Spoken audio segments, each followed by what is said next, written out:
Essa parte, então, a ideia da aula de hoje é passar para vocês os básicos que a gente precisa de geometria para entender o que acontece matematicamente falando quando a gente trabalha com câmeras, com imagens e etc. A gente usa sempre alguma coisa lá a gente poderia chamar isso aqui de um pedacinho de álgebra linear. Tá? A gente tem um pedacinho da álgebra linear aqui, que eu vou tentar condensar para vocês nessa aula de hoje, principalmente a parte de geometria de transformações, ok? Quando eu falo de transformações, eu estou falando dessas básicas aqui que vocês já ouviram falar, translação, rotação em escala. Eu estou falando também de coordenadas homogêneas, que alguns de vocês já devem ter ouvido falar também. E aí, como é que a gente utiliza coordenadas homogêneas e transformações homogêneas para executar rotações e translações 3D, mas para chegar lá a gente precisa de um básicozinho, né, sobre vetores, bases e matrizes, que vocês, na verdade, essa parte inicial de vetores, bases e matrizes, você já deve ter visto lá no ensino médio, ou mesmo no final do ensino básico de vocês. A gente se lembra lá da física, né, com F maiúsculo, que um vetor é uma entidade física, né, que a gente diz, e aí alguns exemplos de vetores que a gente pode recordar lá do passado velocidade, né, aceleração, força, né, tudo que consegue ter três coisas que, na verdade, se a gente pensa direito, são duas relacionadas a eles, né? Quais são essas coisas? Quem é que lembra? O que um vetor precisa ter para ser um vetor? Módulo, direção e sentido? Isso, módulo, direção e sentido, muito bom. Agora, se a gente pegar direção e sentido, na verdade, eles se confundem um pouquinho, né? Então, essa coisa de módulo, direção e sentido, eu acho que é mais uma coisa nossa aqui. Se você vai a outros lugares do mundo, eles entendem, mas se você colocar o sentido e o módulo, né, você já tem um vetor. Agora, lembrando que módulo também tem outros nomes aí, né? Você pode chamar de comprimento, você pode chamar de magnitude, pode chamar de... Tem vários apelidos, né, que a gente usa para módulo. Módulo, na verdade, a gente usa mais também quando a gente está tratando de um escalar, né, de números. E aí, se você vai para... você pode chamar de comprimento do vetor. Sempre módulo, o comprimento sempre positivo, né? Ok? Beleza. É uma entidade, se a gente entender, né, que a gente vai utilizar vetores aqui, na visão computacional, você passa a entender que vetor é um ponto. Tá? Um ponto. Ponto no espaço. Ponto no espaço, se você entender que você tem um vetor que sai da origem desse seu espaço, né, até esse ponto, você tem um vetor. Aí saindo da origem até o ponto. Que tem exatamente as mesmas três elementos lá, que você tem comprimento, você tem direção e você tem sentido também. Okay? Então, nessa hora, vetor e ponto se confundem. E é isso que a álgebra linear utiliza para poder tratar aí que a gente se utiliza da álgebra linear, né, aqui em visão computacional, para poder tratar vetores e pontos como uma coisa única. Ok? Legal. Então, comprimento, direção, sentido, exemplos de velocidade, força, deslocamento. Quando a gente vai representar isso matematicamente, a gente utiliza simplesmente um conjunto de letras, né, dentro de parênteses. Se quiser utilizar alguma representação alternativa, claro, você tem que explicar antes para alguém que vai ler o seu trabalho essa representação. Então, todo formalismo ele deve ser bem explicado. Esse aqui é o formalismo que a gente está acostumado a entender melhor, né? E a maioria dos livros da matemática adotam ele. Então, quando você encontrar uma letra pequena, né? Normalmente, nos livros, eles utilizam, quando é um vetor, eles colocam em negrito. Letra pequena em negrito é um vetor. E aí, V1, né?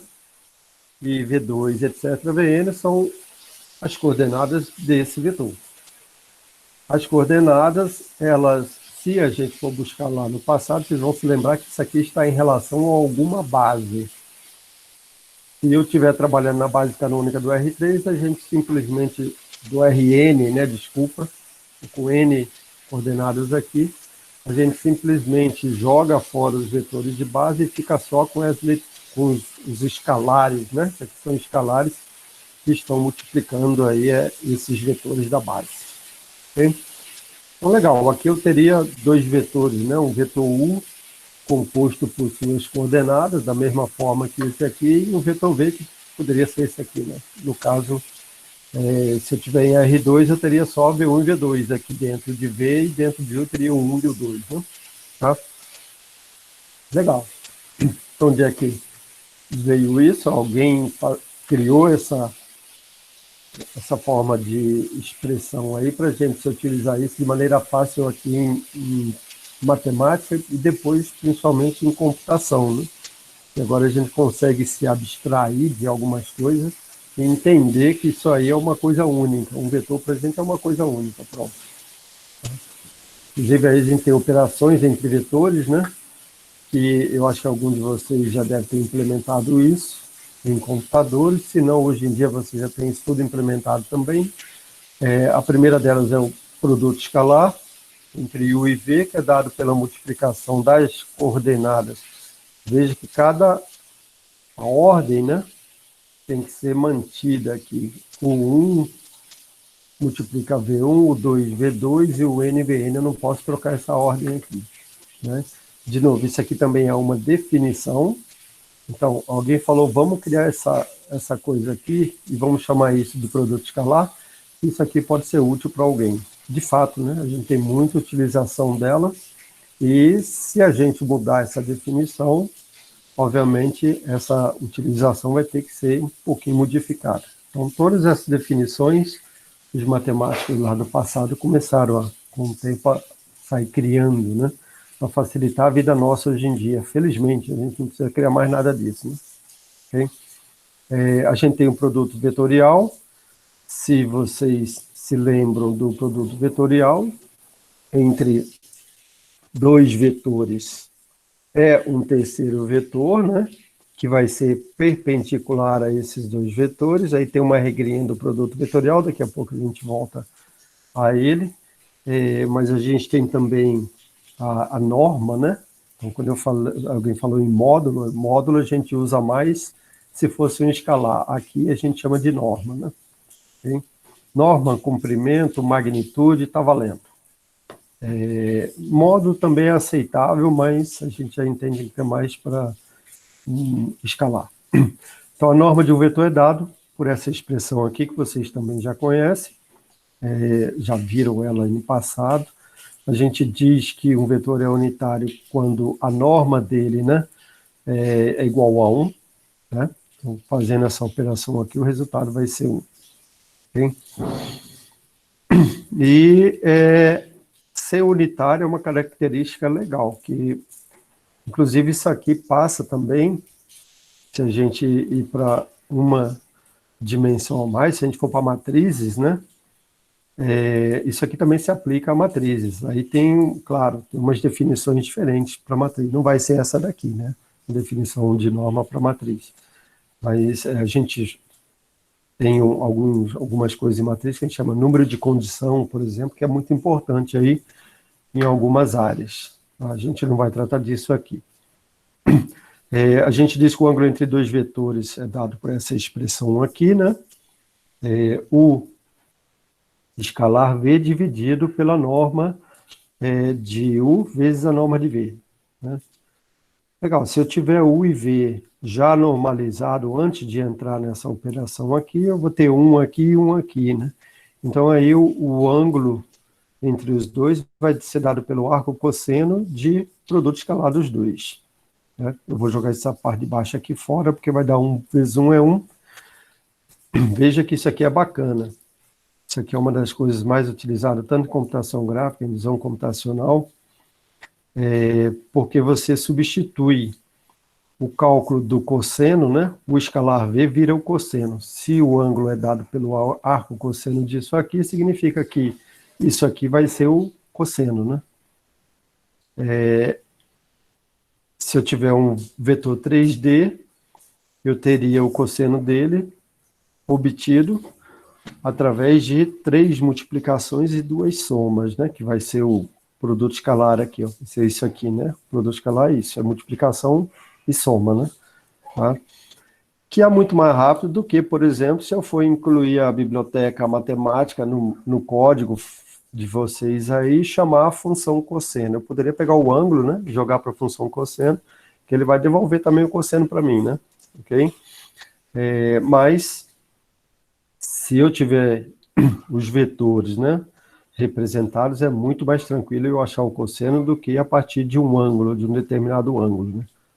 Para calcular o cosseno, eu acho que vocês se lembram de como é que isso é feito computacionalmente. Alguém lembra aí?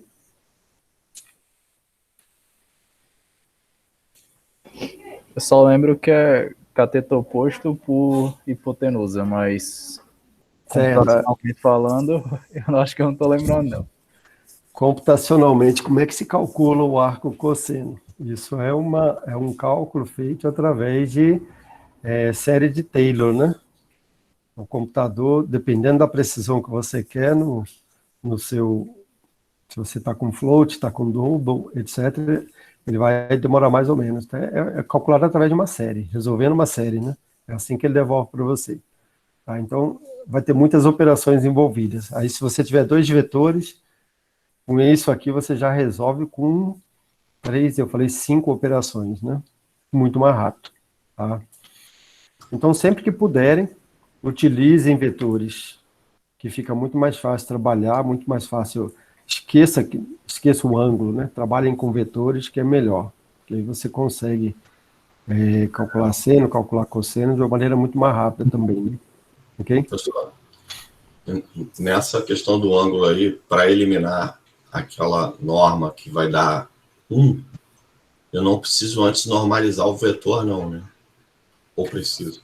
Aqui não. Aqui você pode jogar aqui dentro, né? Direto. Mas se você já tiver os vetores normalizados, aí a questão é que você pode jogar esses caras aqui fora. Então, quando a gente trabalha com vetores, se você estiver trabalhando com vetores indicando direção, né? A gente chama isso de normal, normal é um exemplo de direção. Se eu falo, eu estou com um vetor indicando uma direção aqui no espaço. Nesse caso, é bom sempre você normalizar. Trabalhe com vetores normalizados. Tem que cuidar isso, tem que cuidar para que eles estejam, para que isso seja verdade, né? Para que o cosseno seja o produto escalar, é necessário que eles, que seja direto daqui, né? É necessário que eles estejam normalizados, ok? Então tem que tomar conta disso aí. Normalmente normalizar é tranquilo, né? A divisão pela norma, a norma calculada através dessa equação de baixo aqui, né? Aí eu acho que é mais tranquilo, tá? A gente diz que 2 vetores são ortogonais se o produto escalar entre eles for igual a 0, né? De fato, o ângulo 90 graus, cosseno é 0, né? Isso reflete aqui. Bom, eu acho que vocês já tinham conhecimento, a maioria, né, disso tudo aí que a gente já viu. Eventualmente, se a gente precisar, vocês vão recorrer aí à literatura, mas a gente quer usar isso para chegar em transformações. Para que a gente usa transformações? A gente usa transformações para várias coisas. Por exemplo, para construir modelos complexos a partir de modelos simples. Se eu tiver um cubo, por exemplo, e esticar ele, esticar significa aplicar uma transformação nele, né? Se eu tiver uma esfera, aplicar uma transformação, eu consigo construir um elipsoide de revolução, por exemplo, né? Quer dizer, ou algo próximo disso, achatar ela, não? Aplicar uma transformação de escala em um dos eixos, eu aproximo ela de um elipsoide de revolução. Né? Então, é essa a ideia de um dos usos, né, de transformação. No nosso caso aqui, em visão computacional, assim como outras disciplinas também dessa linha, né, são utilizadas transformações para você trabalhar entre sistemas de coordenadas. Então, por exemplo, aqui eu tenho um sistema de câmera definido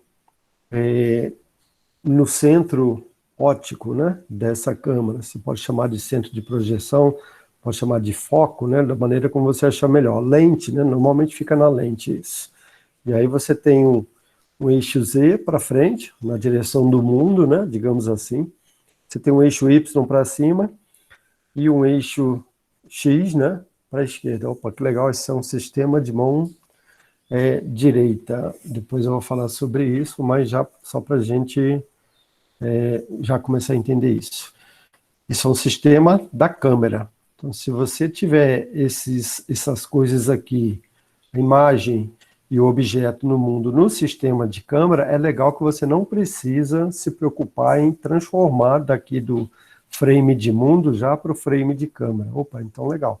Se eu tiver uma transformação que me leva do frame de mundo para o frame de câmera, eu vou facilitar alguns cálculos aqui depois, nas fases seguintes, né? Por exemplo, se eu quiser fazer uma projeção desse cara aqui nessa imagem, fica mais tranquilo se o objeto já estiver representado no frame de câmera. Se ele estiver representado no frame de mundo, eu tenho que levar ele para o frame de câmera, né?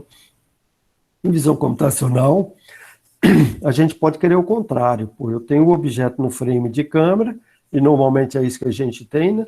E aí eu quero descobrir quais são as coordenadas dele no frame de mundo. Se eu tiver a coordenada de algum ponto no frame de mundo desse objeto, ou se eu tiver a distância da câmera até ele, pode ser que eu consiga, se eu souber a geometria da câmera, né, e da imagem, etc., eu consigo pegar daqui de uma coordenada de imagem e levar lá para o frame de mundo. Tá? Existem algumas técnicas em visão computacional, que a gente vai ver depois, que dá para a gente fazer isso. Nesse caso, a gente estaria reconstruindo, né, fazendo o contrário do que foi feito com a projeção. A projeção traz para a imagem e a reconstrução leva de volta para o mundo. É isso que a gente quer fazer aqui. Pô, então, a gente vê que transformação aqui para nós é uma coisa que vocês têm que dominar, né? Tranquilamente ela, tá? Tem ainda as outras aplicações, como, por exemplo, analisar efeitos de transformações rígidas e não rígidas. O que são transformações não rígidas? Aquelas que deformam, né, um objeto. Se você pegar esse objeto e girar ele, por exemplo, você não está deformando. Se você pegar esse objeto, transladar ele, você não está deformando ele. Mas se você pegar esse objeto e amassar ele, aí você está deformando. Tá? Basicamente é isso. E a gente vai ver ainda alguma coisa mais sobre isso mais à frente. A gente chama isso também de transformações de corpo rígido, um termo usado aí matematicamente. Então, a gente vê que transformações têm aplicações legais, né? Por exemplo, aqui em animação, se eu sair aplicando translações nesse objeto aqui, né, no espaço, de frame de tempos em tempos e mandar renderizar isso, eu consigo produzir uma animação. Esse é um dos princípios básicos da animação, né? Claro, tem muitas outras coisas, mas basicamente, se eu manter controle dos componentes, né, dessa minha transformação, eu consigo aí, e variar isso no espaço, eu consigo gerar uma animação, né? Bacana. Então tem usos diversos, um deles é em robótica, por exemplo. Em robótica, você tem o que a gente chama de cinemática direta e inversa. A cinemática direta é você ter os ângulos de cada um desses componentes aqui e as distâncias, né, entre um ou outros, e você conseguir aplicar isso, né, multiplica um pelo outro, aí você obtém a coordenada final lá, e o contrário disso, você ter a coordenada final do objeto, e você ter que determinar quais são os ângulos e as distâncias. As distâncias normalmente você já tem, então você procuraria mais o ângulo, né? Mas a pergunta aqui é com que ângulo, com esse ângulo, com que ângulo e com que distância eu consigo atingir aquele objeto. Você calculando isso, determinando esse ângulo de distância, você vai saber, por exemplo, se você consegue pegar um objeto. Se ele está muito longe, obviamente você nem precisa tentar, né? Se ele estiver perto, e você tiver a solução, conseguiu uma solução, se ele estiver longe, você não vai ter solução. Você conseguiu uma solução para a cinemática inversa, é sinal que aquele objeto está acessível, que você consegue chegar a ele, ok? Então, assim, tem muita aplicação em robótica. A gente colocaria uma transformaçãozinha em cada uma dessas coisas. Eu tenho uma de mundo para cá, para essa base, tem uma dessa base para o primeiro link aqui, tem uma do primeiro link para o segundo, uma do segundo para o terceiro, e veja, isso aqui não é uma única transformação. Essa aqui, por exemplo, ela vai ser uma translação, né, que eu fui daqui para cá, para chegar aqui, e mais uma rotação. Com que rotação? 90 graus, sei lá, eu cheguei até aqui. Tá? Então, aqui eu estou combinando, e aí nessa hora a gente vai precisar de combinar translação com rotação, que não é uma coisa trivial, né? A gente vai ver depois como fazer isso. Primeiro que a translação, ela é não linear, né? A gente vai ter que juntar uma transformação não linear com uma linear. Dá para fazer isso, né? Felizmente a álgebra linear permite que a gente faça isso. Então a gente vê que tem aplicações várias, né? Aqui, para transformações. Para chegar lá, nessas tais de transformações, vamos começar devagarinho, primeiro definindo aí o que é combinação linear entre dois vetores, dois ou mais, né? No mínimo, combinação linear com um vetor, talvez não faça sentido, mas seria só multiplicar ele por um escalar, né? Você já está fazendo a combinação linear dele. Com dois ou mais vetores, é só você multiplicar cada um deles por um escalar e somar os dois, né? Aí você vai ter a combinação linear dos dois. A gente pode entender isso como se a gente estivesse andando uma certa distância na direção. Então, veja, se eu estou andando na direção, significa que eu posso andar ao contrário, né? Andar para trás, como diz o outro, né? Aí seria um valor negativo, né? Claro, na direção daquele vetor sentido contrário a ele, seria um valor negativo, tá? Se eu estiver no mesmo sentido dele, um valor positivo. Se eu não quiser andar nada, seria multiplicar por 1. Eu vou ficar em cima do ponto que eu estou, não vou me mover, né? Ok? Mas, em suma, é isso. Ande uma distância qualquer, a multiplicação seria 1. Eu vou andar 0. Tá? Ande uma direção qualquer na direção de V1, uma distância qualquer, desculpe. Depois, uma outra distância na direção de V2. O conjunto de todos os lugares que você consegue atingir pelas combinações lineares de V1 e V2 é chamado de a combinação linear entre V1 e V2. Na verdade, se eu tiver dois vetores, veja, eu consigo, se eu variar os escalares, né, entre menos infinito e mais infinito, eu vou conseguir varrer um plano, né? Dois vetores dão um plano, ok? Se eu tiver três vetores, eu conseguiria varrer o espaço, né? 3D, como a gente entende assim, ok? Se eu tiver 4 vetores, eu conseguiria varrer um espaço 4D, fugiu da nossa compreensão geométrica, mas continua existindo, né? Matematicamente falando. Okay? Legal. Então, combinação linear é tranquila. Tem uma ilustração disso aqui, ó. Esse vetor V, ele é dado pela combinação linear entre os vetores V2 e V1 pelas quantidades K2 e K1. Simples assim, né? Isso é o V. Tá? Então, a gente diz nesse caso aqui que o vetor V, ele é linearmente dependente de V1 e V2. Quer dizer, dado esses três vetores aqui, ó, V1, V2 e V, eu consigo pegar um deles, que é o vetor V, e reproduzir ele pela combinação linear de V2 e V1, né? E é isso que estava dizendo aqui no terceiro de baixo. Se eu chegar numa situação em que eu não consigo isso, eu não consigo reproduzir um dos vetores pela combinação linear dos outros, aquele conjunto ele é linearmente independente, ok?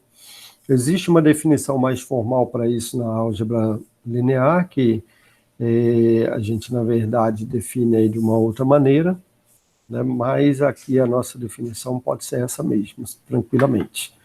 Então, um conjunto de vetores é linearmente independente se nenhum deles pode ser descrito como uma combinação linear dos outros. Simples assim.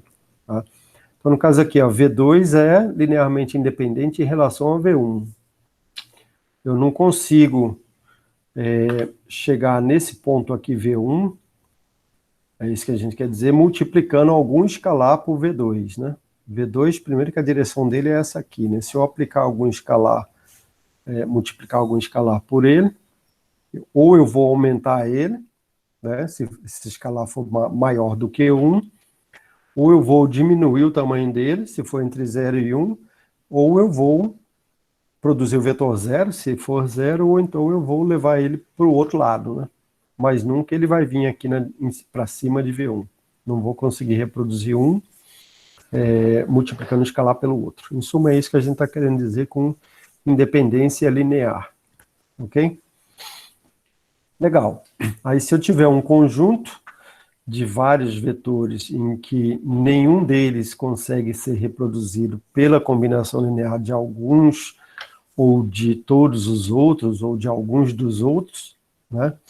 Você diz que esse conjunto todo ele é LI. Então, veja, essa definição de LI se aplica a um vetor e se aplica também a um grupo de vetores, de vários vetores, né?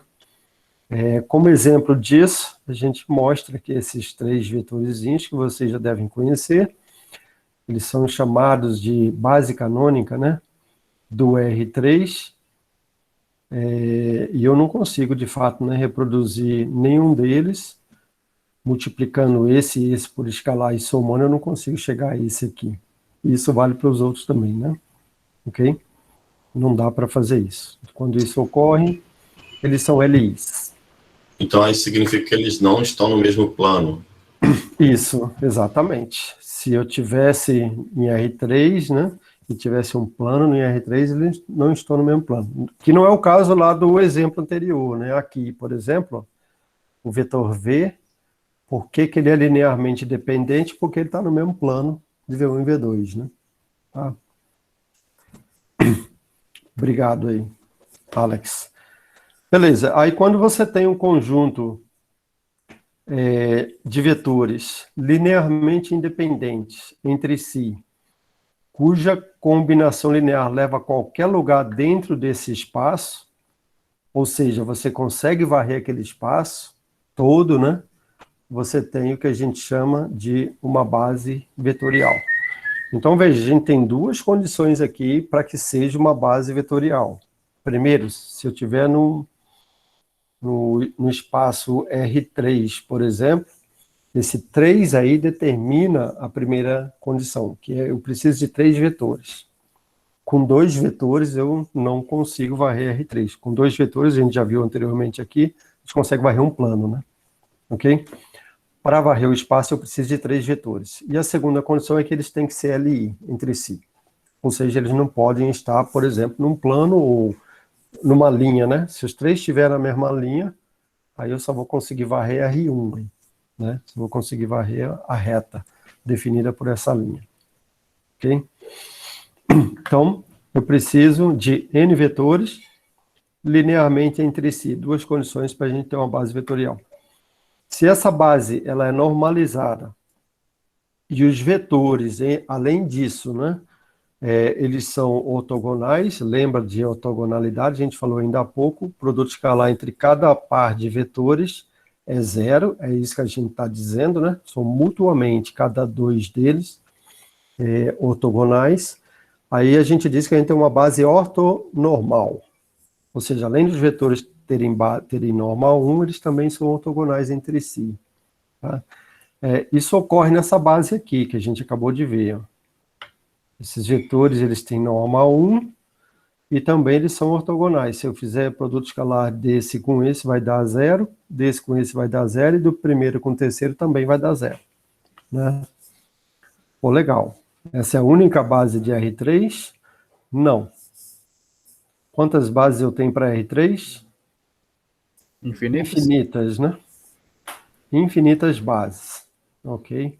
Ou seja, a gente tem muito mais do que uma base para R3.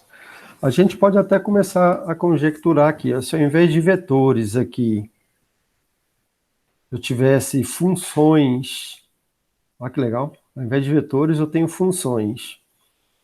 Desde que essas funções, né? Funções é uma coisa que pode ser uma spline, por exemplo, algo que não é vetor, a gente já entende que é uma reta, né?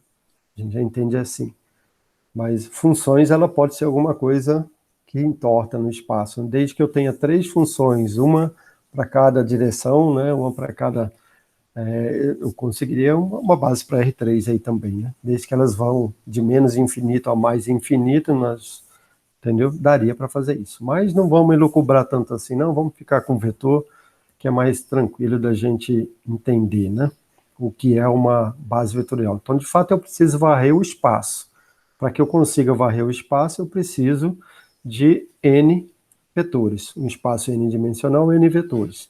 Se eu tiver esses N vetores com norma 1 e ortogonal entre si, eu tenho uma base ortonormal. Né? Veja, essa base ortonormal ela não precisa ser necessariamente aquela base canônica, pode ser uma outra qualquer, desde que os vetores tenham norma 1 e sejam ortogonais entre si. Então, se eu pegar aqueles vetorezinhos lá, 001, 100 e 010, né, e aplicar uma transformação neles, pronto, aí eu já mudei eles no espaço, continuam ortogonais entre si, continua uma base ainda. Se eu mudar o ângulo entre eles, né, vai continuar uma base ainda, porque eu vou continuar varrendo o espaço. Tá? É importante a gente entender isso. E às vezes aqui em visão ou em qualquer disciplina dessa, você não trabalha com a base convencional. Aí a gente tem que fazer o que a gente chama de mudança de base, né? Você vai trabalhar numa base, mas para poder mostrar o resultado na tela, tem que estar na base canônica, alguma coisa assim. Então você trabalha ali numa base e vai para outra. Ou seja, tem que ter uma transformação aí entre uma base e outra. Ó, uma outra aplicação de transformação, né? Que eu falei lá no início. Legal, para a gente representar os vetores, se eu tiver uma única base, eu vou ter uma única, para aquela base, eu tenho uma única representação desse vetor, desse ponto, né? Vamos entender que um vetor é um ponto. Então, eu tenho um ponto no espaço, em relação à única base, ele vai ter 3 componentes aí, V1, né? Se eu tiver em R3, ele vai ter V1, V2, V3, que são únicos, né? Eu não tenho 2 V1, V2, V3 diferentes para representar ele nessa base E1, E2 e E3, no caso. Ok? Então, quando a gente viu lá no início aquela forma de representação, só com os escalares entre parênteses, o que a gente estava vendo, na verdade, era esse V1, esse V2 e esse Vn aqui, né? Esse E1, esse E2, esse En, eles foram abstraídos, para a gente poder entender isso formalmente, quando a gente coloca num texto, a gente consegue se abstrair disso, ok? Mas eles têm lá, né, um vetor, cada um deles, que está multiplicando por esse vetor, ok? Um vetorzinho de base, né, que a gente chama. Lá no ensino médio, a gente chamava isso aqui de I, J e K, né? Se for a base canônica de R3. Então, a gente tinha V1I mais V2J mais V3K, se vocês se lembram disso. Bom, esses EIs aqui, ou IJK, né, é o que a gente chama de base. E esses V1, etc., aqui são os componentes em relação a essa base, que é único, né? Ok? Legal. Isso aqui é bom para a gente já entender como a gente vai representar pontos, só pelas coordenadas, a gente vai se abstrair da base dele, né? Vai entender em alguns pontos que eles são as componentes que estão multiplicando aquela base, os vetores da base, mas a gente só vai trabalhar com eles e, como é a base, normalmente a canônica que a gente utiliza, a gente se abstrai dela, deixa ela de lado. Estou na base canônica. Mas em alguns casos precisa de uma base diferente da base canônica, certo? Legal. Passando para transformação, se vocês se lembram de função, transformação é similar à definição à função. Função, você tem uma ou mais, né? Uma ou mais, porque se você tiver uma função univariada, você só tem o x. E aí você associa, o que diferencia a função de transformação é que para cada elemento aqui do teu conjunto de entrada, seja ele um elemento único ou um espaço de mais de uma dimensão, você vai ter um único valor associado a ele lá na saída. Se eu tiver mais de um cara aqui na entrada, se eu tiver x e y, por exemplo, estou calculando z em função de x e y, a gente diz que a gente tem uma função bivariada, né? Uma função que os valores de entrada dela são 2. Pode ser trivariada, pode ser n dimensões aí na entrada, né? A gente chama essa entrada de domínio, né? O importante é que ela saída, o seu contradomínio, né? Ela tenha um único valor associado a esses valores aqui da entrada sua, ok? Transformação é a mesma coisa, só que a sua saída, ela não é mais um único valor, ela passa a ser um vetor, ela passa a poder ter mais de um valor, né? De certa forma, o termo transformação ele é mais genérico, então, do que o termo função. O termo função restringe aí a uma única variável, uma única dimensão lá no meu contradomínio, né? Dimensão 1. E transformação não. O contradomínio, a dimensão dele pode ser maior do que 1, ok? Então eu posso dizer que uma função é uma transformação? Boa pergunta. Posso dizer que uma transformação é uma função? Depende do jeito que a gente colocar a seguir, né? Eu posso dizer que uma transformação é uma função onde os valores da saída são vetores também. Pronto, aí eu defini bem, acredito, né? E aí, a gente diz que uma transformação é linear se para todos os vetores V1 e V2 do meu domínio, da minha entrada, né? Eu consegui associar essas duas regrinhas aqui. Se essas duas regrinhas valerem, eu digo que ela é linear. Tá? Quais são essas regrinhas? A primeira delas está me dizendo que se eu pegar dois vetores e somar eles e aplicar a função a essa soma dos dois vetores, o resultado disso é a mesma coisa que se eu aplicar a função no primeiro vetor, é isso que está aqui, né? Aplicar a função no segundo vetor e somar os dois. Ok? Além disso, se dado um escalar pertencente a R, né? Multiplicar esse escalar pelo vetor e aplicar a transformação a isso, também é a mesma coisa que eu aplicar a função primeiro ao vetor e depois multiplicar pelo escalar. Então, o que a gente está fazendo aí é jogando a função para dentro da soma de vetores, ou não, né, a transformação, desculpem, ou jogando um escalar para dentro da função a um vetor, né, aplicada a um vetor. Então, você tirando ou colocando escalar lá dentro, né, ok? Se essas duas regrinhas aí forem obedecidas, a gente diz que ela é linear, tá? Vejam, a translação, ou lá no caso de funções, a gente tinha a função do tipo mx mais um escalar, mx mais a, por exemplo, esse a aí, ele já não permite com que essa segunda regra aqui seja obedecida, né?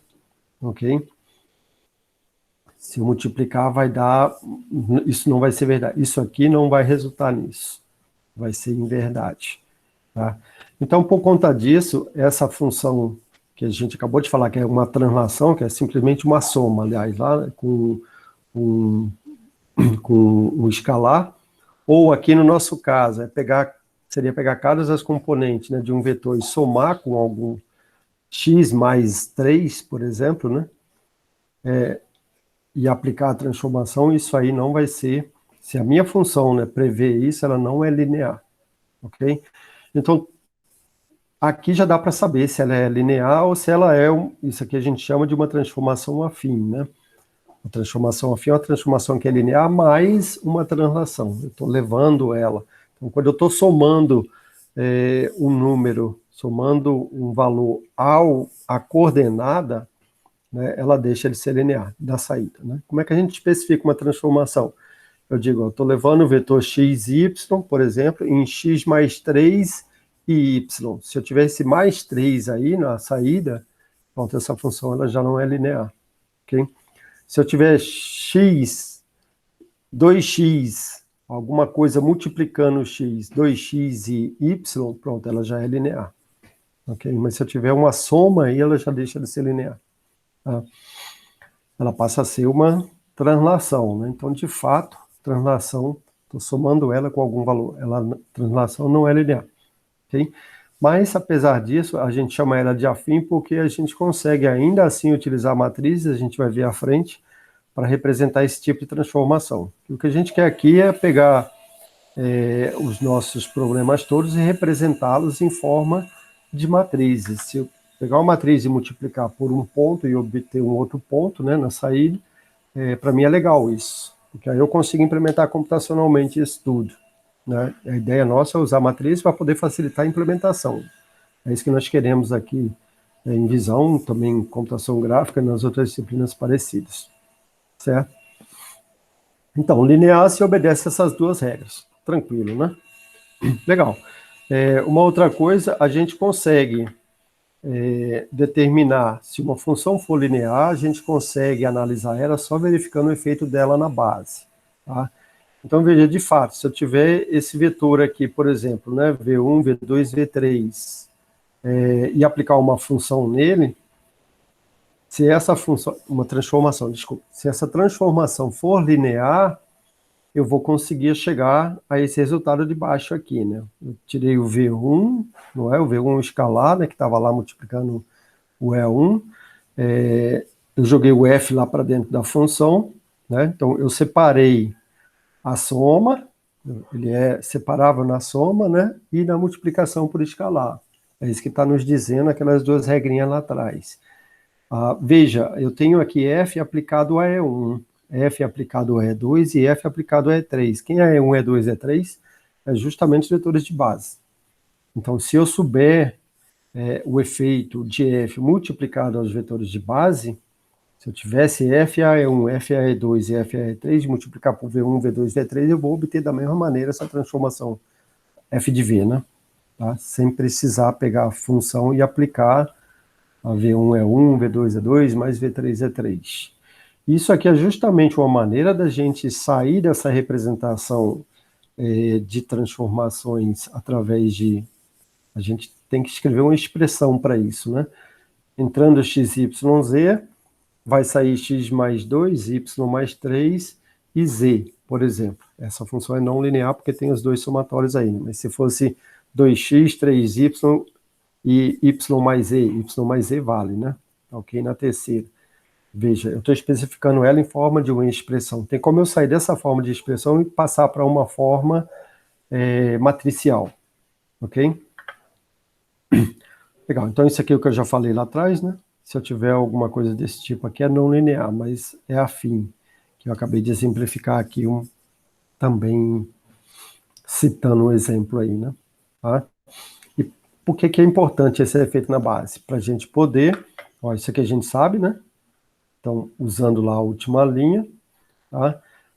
Que se a gente tiver as coordenadas dos vetores de base com essa transformação aplicada nele, vamos supor que essas coordenadas seja F1, F2, F3, da transformação aplicada ao primeiro vetor de base, né?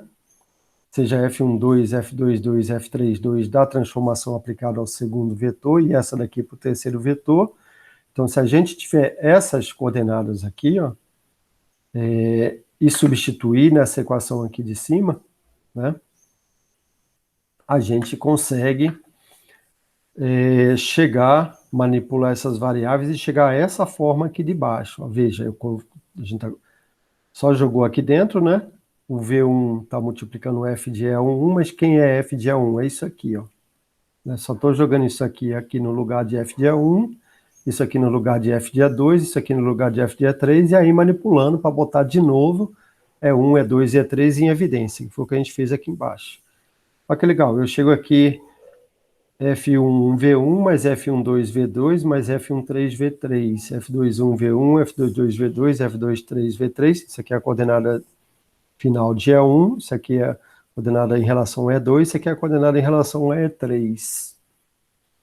Mas o que é essas coordenadas aqui? São simplesmente os vetores, né, que resultam de aplicar a função a quem? Aos vetores da base de E1, os vetores da base, se a gente tiver com a base canônica, da base do espaço que a gente está considerando. Se tiver com a base canônica aqui, seria 1, 0, 0, de R3, né? 0, 1, 0 e 0, 0, 1. Então, que legal, se eu tiver uma transformação e aplicar ela aos vetores da base canônica e obter esse F1, obter essas coordenadas, a partir daí eu não preciso mais utilizar essa maneira de fazer, aplicar isso aqui a cada vetor.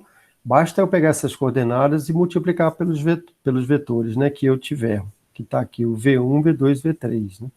Se eu pegar isso aqui e isso aqui, eu consigo representar isso em forma de uma matriz. É claro, aí vai ficar transposto isso aqui, né? Eu vou ficar com F1, F12, F13 multiplicado por E1, por V1, aliás, né? Eu tenho F1, V1, F21, V1, e F31, V1.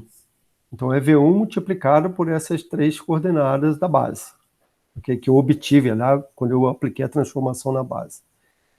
Então, para a gente obter uma matriz que representa uma transformação, basta pegar essa transformação e aplicar nos vetores da base, que aí eu vou obter os vetores, né, coluna da matriz, que me representa essa transformação. Se eu pegar isso aqui e colocar em forma de matriz, eu vou obter algo parecido.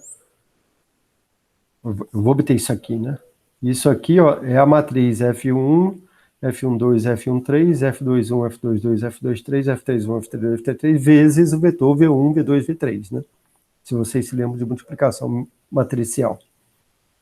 Bacana. Então, isso nos mostra que se a transformação for linear, existe uma maneira de representar ela em forma matricial. Basta eu pegar essa transformação, aplicar os vetores da base canônica, que eu obtenho as colunas dessa matriz. Okay?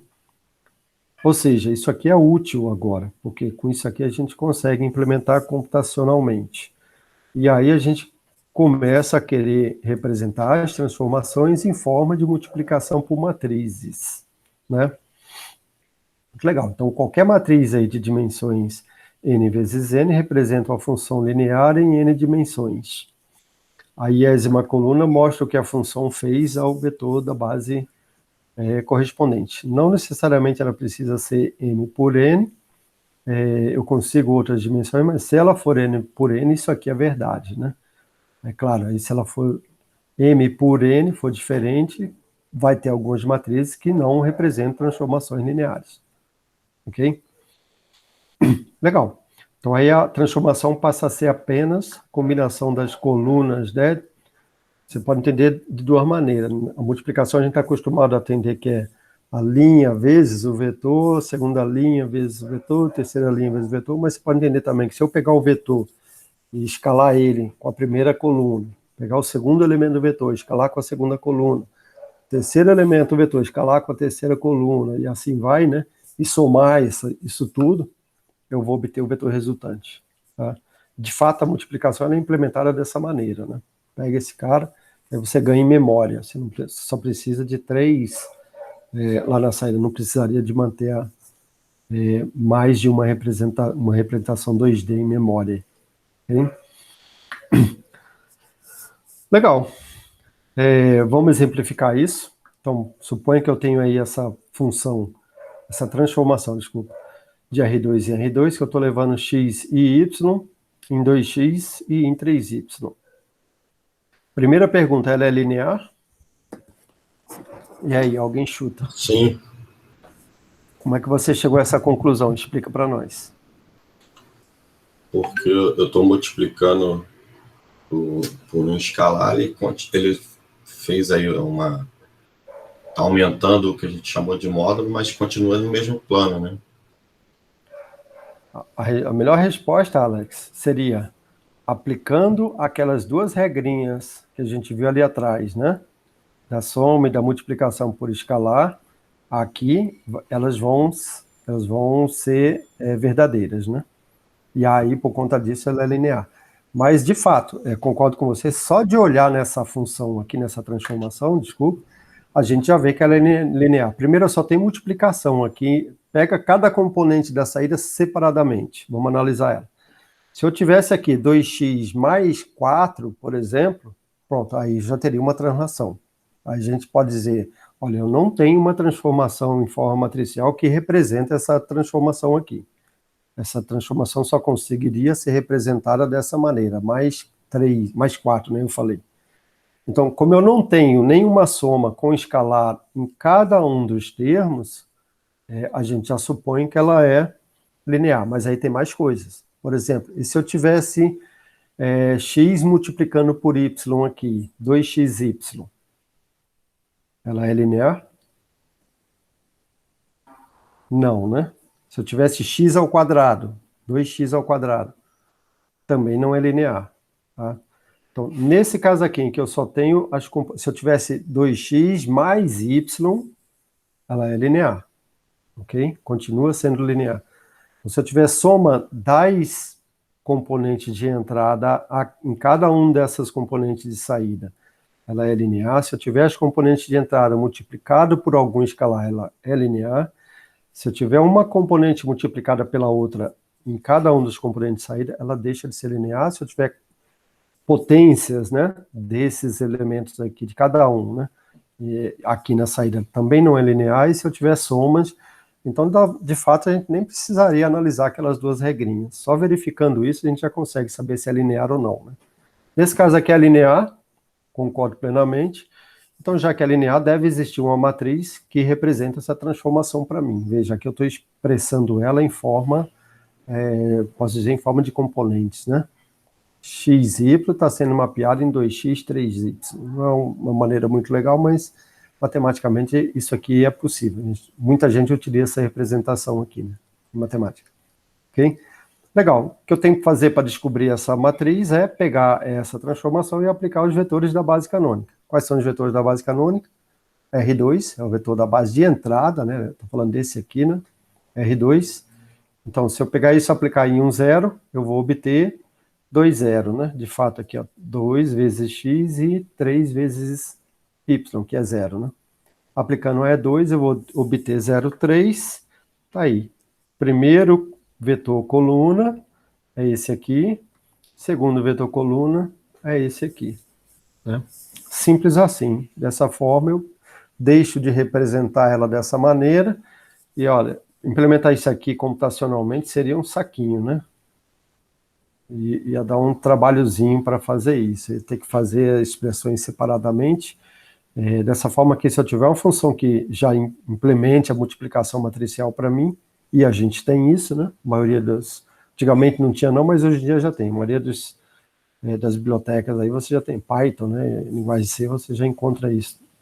Dá para fazer isso tranquilamente, né? Ou dá para você implementar isso, se não tiver. Então eu só consigo ter uma representação matricial se ela for linear.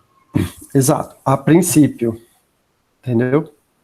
Mais à frente a gente vai ver uma maneira de representar também transformações afim, transformações que tenham translação em forma de multiplicação matricial, né?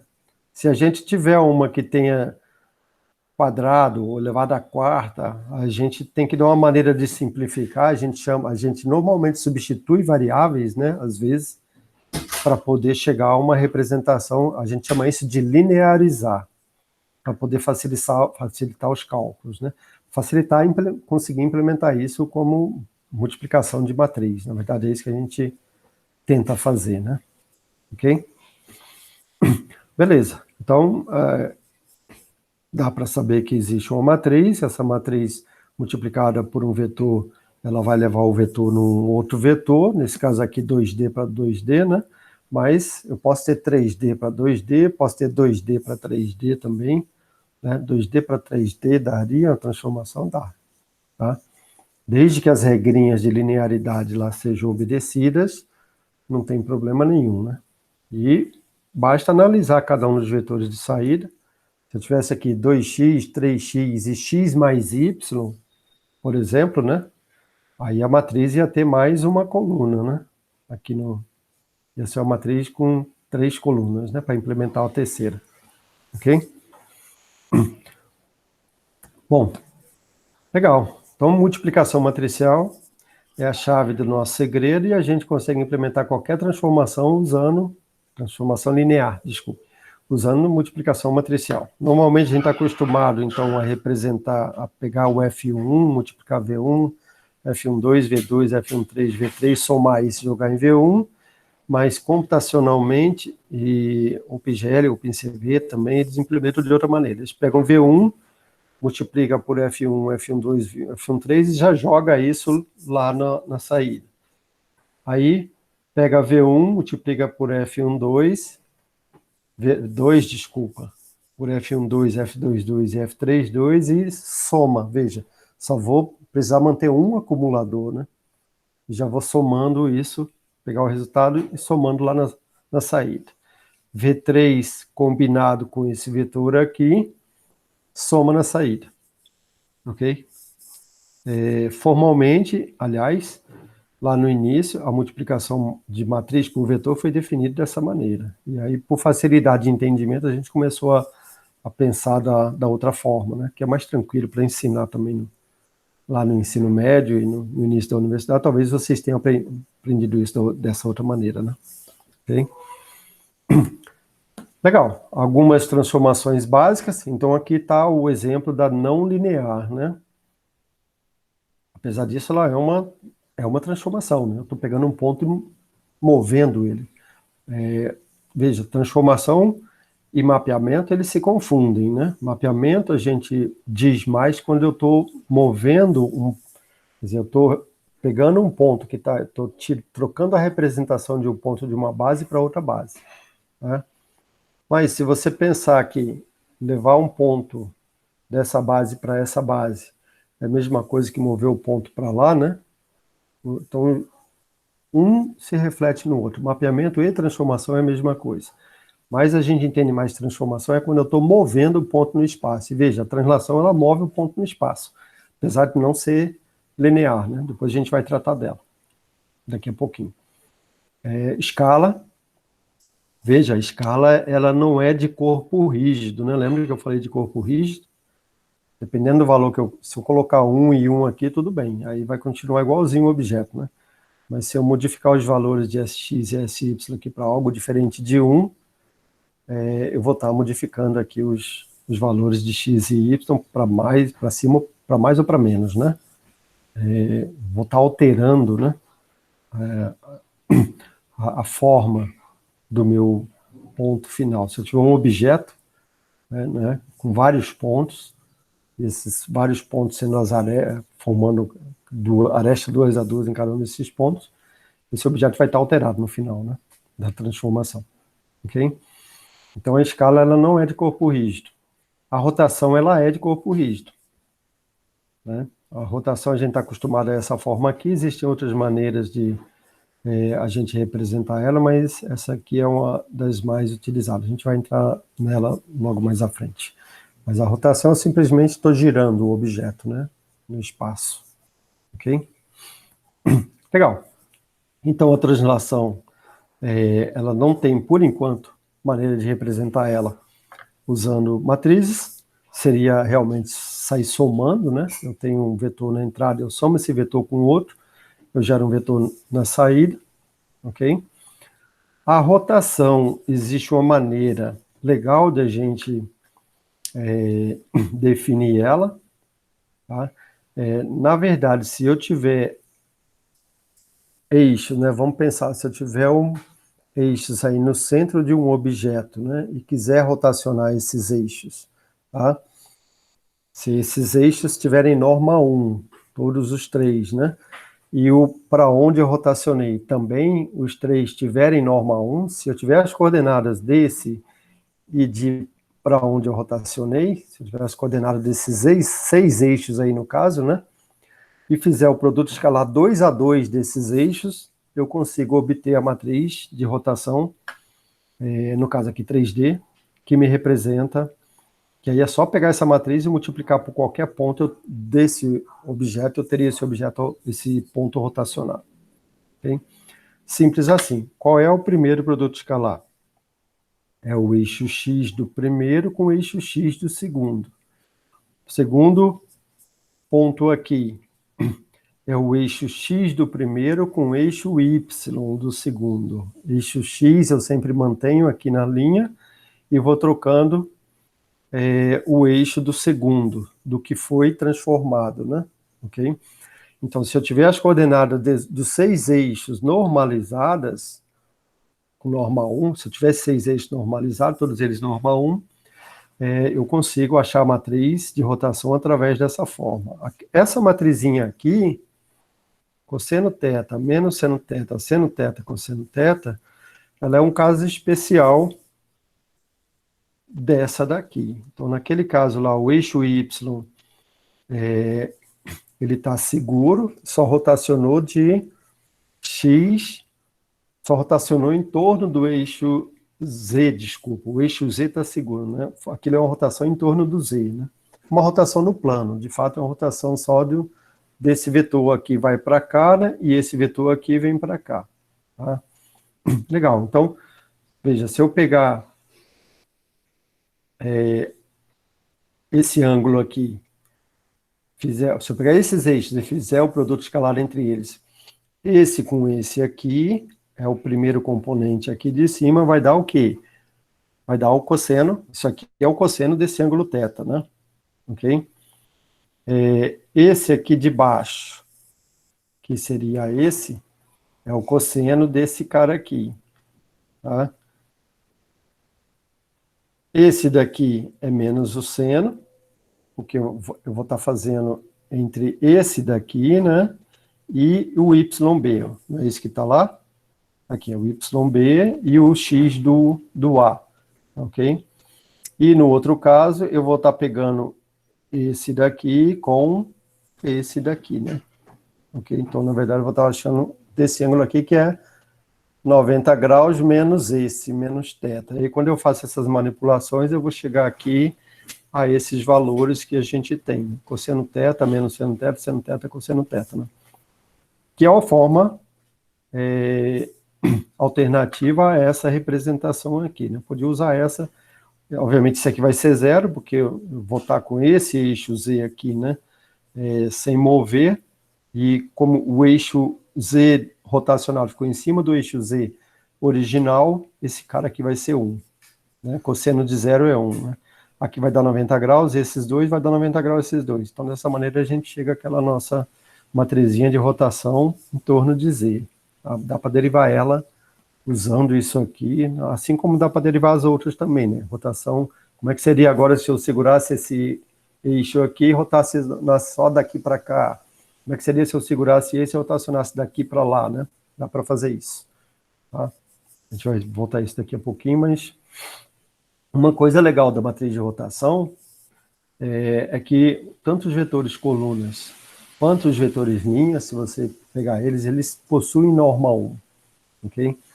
Além de possuir norma 1, eles também são ortogonais. Então, lembra que eu falei, esse eixo, se eu mantiver a ortogonalidade, estiver rotacionando, ele manteve norma 1 e também a ortogonalidade. Isso acontecendo, é muito fácil eu inverter a matriz de rotação. Inverter a matriz de rotação é só você transpor ela, ok? Legal, então ao invés de pegar essa matriz aqui, né, jogar no MATLAB para ele inverter para mim, bastaria eu transpor ela, né, que eu consigo, se eu rotacionei daqui para cá, eu consigo rotacionar ao contrário, fazer a operação inversa. Em algumas vezes, em algumas situações, você vai precisar, leva para lá, rotaciona de volta, né? Não precisa guardar a matriz, basta transpor ela, não precisa calcular a inversa também, nem guardar, nem transpor, nem calcular a inversa, né? Basta transpor que aplica, você obtém o contrário, ok? Isso por conta deles serem unitários e mutuamente ortogonais. Tá? Só lembrando isso. Legal. Aqui dá para ver melhor, né? Aquela questão, o ângulo entre U e X aqui. Nesse caso aqui, ele está segurando no eixo X, né? E está rotacionando de Y para Z. Tá? Então, nesse caso aqui, esse cara aqui vai ser 1. Esse vetor aqui, o ângulo entre esses dois aqui é 0. Eles estão com norma diferente aqui, só para vocês entenderem que o menorzinho aqui é o transformado e o maior é o original, né? Os maiores. Mas a norma deles é a mesma. Entendam que é a mesma. Okay? Abstraiam-se disso. Então, eu teria 1 aqui, né? Cosseno entre esses dois é... O ângulo entre os dois é 0, o cosseno vai dar 1. Então, aqui vai dar 1. Né? Quando eu fizer o produto escalar de um com o outro, vai dar 1. Vai dar, né? Multiplicar as coordenadas e somar, vai dar 1 aqui. Ok? Se eu pegar x com v, x está aqui, né? E v está para lá. O ângulo entre esse e esse é 90 graus. 90 graus, produto escalar é 0, né? Então vai dar 0 aqui. Da mesma forma, x com w, o x está para cá e o w está para lá, vai dar 0. Então aqui é 0. A mesma coisa para esse, 0 e 0 também, né? O que vai ser aqui? Y com v. Cadê? Y está aqui, v está aqui. Vai ser o próprio cosseno desse ângulo, né? Então aqui já daria o cosseno desse ângulo, de fato, né? Isso aqui se estiver normalizado, isso vai ser o cosseno de θ. Ok? Aqui desse lado, y com w, tenho y aqui e tenho w para lá. Vai ser menos o cosseno, né, desse ângulo aqui. Ou seja, então seria menos, desculpe, vai ser o cosseno de 90 graus mais o ângulo, né? Π sobre 2 mais o ângulo, que dá menos o seno desse ângulo aqui, fazendo as contas. Então aqui vai dar menos o seno, fazendo manipulação trigonométrica. Aqui dá seno, aqui embaixo, e aqui vai dar também Z e W, tá lá, Z e W é o próprio cosseno, né? Então cosseno, cosseno, menos seno. Opa, que legal. Naquela hora a gente tinha essas 4 coisas aqui, para o eixo Z, né? E o Z era 1, 0, 0, 0, 0. Agora é só pegar isso e dar um shift para baixo, para a direita, né? Que eu obtenho a rotação em torno de X. A em torno de Y é parecida com isso, só que aí já dá para ver que aqui no centro vai ser 1, né? 0 aqui, 0 aqui, 0 aqui, 0 aqui. E aí eu vou ter cosseno, eu vou ter seno, a única coisa aqui era negativa, agora aqui vai ficar positivo. E aí eu vou ter menos o seno aqui e vou ter cosseno aqui no último de baixo. Poxa, essas matrizinhas eu acho que algum de vocês já viram elas. E elas são chamadas de, normalmente, né? A gente chama isso de ângulos de Euler, quando a gente vai trabalhar com games, né? Com joguinhos, etc. Tá? Então dá para derivar a partir daqui, né? Só a partir dessa formulação de produto escalar dá para a gente derivar aquelas matrizes. Ok? As tradicionalmente usadas lá em computação gráfica, em games, animação, etc. Ok? De fato, aqui está, né? Se fosse uma rotação 3D em torno de zero, é isso aqui, né? Okay? Aí sim, eu tendo uma matriz dessa, basta, né? Por exemplo, se for 30 graus, se eu tiver ela especificada dessa forma aqui, né? Basta jogar lá cosseno de 30 menos o seno 30, cosseno 30, multiplicaria por esse ponto aqui, né? Se as contas estiverem certas, eu obteria o ponto rotacionado, né? Esse ponto aqui é esse rotacionado de 30 graus em torno do eixo Z. Ok? Poderia fazer em torno de X, em torno de Y, em torno de Z. Essa forma de representação é legal também, de ângulo de Euler. Mas se eu for trabalhar com interpolação, eu vou ter problemas com ela. Enquanto que a outra forma aqui, né, já é mais tranquila. Ok? A gente vai ver uma outra maneira de representar ainda. Só para espairecer um pouquinho, não sei se todo mundo conhece PostScript. Alguém já ouviu falar de PostScript, né? Já. Alguém programou em PostScript já? Não, eu não. PostScript é uma linguagem de programação. Não sei se todo mundo sabia disso. Ela é uma linguagem de programação que foi desenvolvida para você programar coisas gráficas, né? Então, normalmente ela é usada para impressora. Você produz, escreve seu programa aqui, ele manda para a impressora. A forma de interpretação da linguagem, né, que tem lá, é feita mais para se trabalhar com gráficos, né? Tá? Então, é uma linguagem... Impressionante, a Xerox PostScript, né? Exatamente.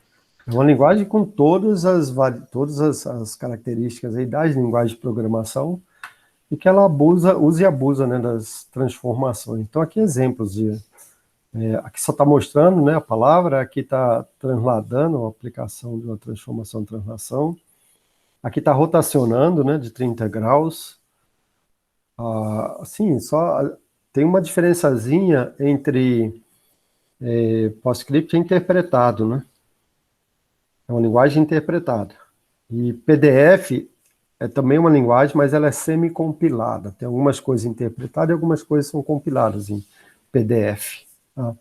Que é a outra maneira, né, que a gente substituiu isso aqui. Quase não é mais usado. Mas ainda existe coisas em PS. Antigamente era tudo PS. A gente gerava os nossos artigos, colocava disponível em versão PS. Tá? Aqui exemplo de escala, aqui exemplo de rotação, translação, não sei o que, só para a gente ver aí uma aplicação da utilização, né? Ó, lembrar que rotação, escala e rotação é diferente um do outro, né? Tá? Você aplicar um e o outro é diferente de você aplicar o outro e um. Então, a transformação, isso aqui está nos dizendo que transformações não são comutativas, né? Aqui é a mesma coisa, ó. Eu estou transladando e rotacionando no primeiro caso, no segundo caso está rotacionando, depois transladando. O resultado é diferente um do outro, ok? Então dá para ver isso na prática, né? Legal. Eu vou entrar direto na segunda parte. A gente precisa aqui, em visão computacional, de algo que a gente vai chamar de referencial, ok? Um referencial, na verdade, ele precisa de duas coisas. Você precisa, para eu ter esse ponto P, para eu ter uma câmera, por exemplo, totalmente referenciada a uma origem, eu preciso de duas coisas. Para eu ter um objeto, né, se eu tivesse em computação gráfica, eu precisaria de duas coisas. Eu preciso que esse objeto tenha uma posição. Opa, posição lembra translação. Então, se eu tiver uma translação em relação à origem, eu tenho como saber esse objeto está aqui, né? Tá? Pensa, você saiu da tua casa, claro, você vai aplicar várias translações e até chegar num ponto, mas daquele ponto tem uma translação única para sua casa. Mas você precisa de algo mais. Você precisa também de orientação. Orientação a gente viu aqui atrás, que a gente consegue definir ela com uma matriz, né? Uma matriz onde aqui seriam os cossenos, a gente chama de cossenos diretores, né? Dos eixos ali. Seria, você tem uma base aqui na tua casa, você se moveu, o quanto essa nova orientação aí está em relação à sua casa, né? Pensa que você tem uma base em você também que está indo junto, né?